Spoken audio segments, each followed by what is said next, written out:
दक्षिण मुंबई येथील पायधुनी परिसरात बिर्याणी आणि कलिंगड खाल्ल्याने एकाच कुटुंबातील चौघांचा मृत्यू. दक्षिण मुंबईतील अतिशय गजबजलेल्या आणि कायम वर्दळ असलेल्या पायधुनी परिसरामध्ये एक अत्यंत धक्कादायक व मन हेलावून टाकणाऱ्या दुर्दैवी घटनेने सर्वांनाच हादरवून सोडले आहे. या भागामध्ये वास्तव्यास असलेल्या एकाच कुटुंबातील तब्बल 4 सदस्यांचा अतिशय संशयास्पद आणि धक्कादायक परिस्थितीत मृत्यू झाला आहे.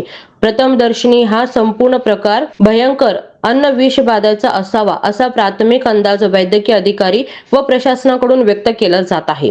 मिळालेल्या प्राथमिक माहितीनुसार काल रात्रीच्या वेळी या कुटुंबाने रात्रीच्या जेवणामध्ये बिर्याणीचे सेवन केले होते आणि त्यानंतर लगेचच त्यांनी कलिंगड सुद्धा खाल्ले होते. या भोजनानंतर काही वेळातच या सर्वांची प्रकृती अचानक बिघडली आणि हा अत्यंत दुर्दैवी प्रसंग ओढवला. या धक्कादायक घटनेत प्राण गमावलेल्या मृतांमध्ये कुटुंबातील प्रमुख 40 वर्षीय अब्दुल्ला डोकाडिया, त्यांच्या 35 वर्षीय पत्नी नरसिन डोकाडिया, त्यांची 16 वर्षीय मुलगी आयेशा आणि 13 वर्षीय लहान मुलगी झैनब यांचा समावेश आहे.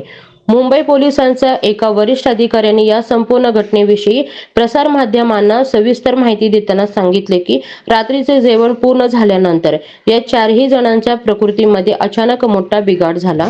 त्यांची अवस्था अत्यंत चिंताजनक झाल्यामुळे त्यांना विनाविलंब तातडीने जवळच्या रुग्णालयात वैद्यकीय उपचारासाठी दाखल करण्यात आले होते. परंतु दुर्दैवाने शर्थीचे प्रयत्न करूनही वैद्यकीय उपचारादरम्यान या 4ही सदस्यांची प्राणज्योत मालवली. या कुटुंबातील इतर एका सदस्याने पोलिसांना दिलेल्या अधिकृत आणि सविस्तर जबाबात असे स्पष्टपणे नमूद केले आहे की मृत्यूपूर्वी या सर्वांनी रात्रीच्या वेळी बिर्याणी आणि त्यानंतर लगेचच कलिंगड खाल्ले होते. एकाच कुटुंबाचा असा अचानक व संशयास्पद मृत्यू झाल्यामुळे संपूर्ण पायधुनी परिसरामध्ये प्रचंड भीतीचे, चिंतेचे आणि दहशतीचे वातावरण निर्माण झाले आहे. नेमका कोणत्या अन्नपदार्थामुळे ही जीवघेणी विषबाधा झाली याचा अतिशय कसून आणि सखोल तपास सध्या पोलीस यंत्रणा करत आहेत.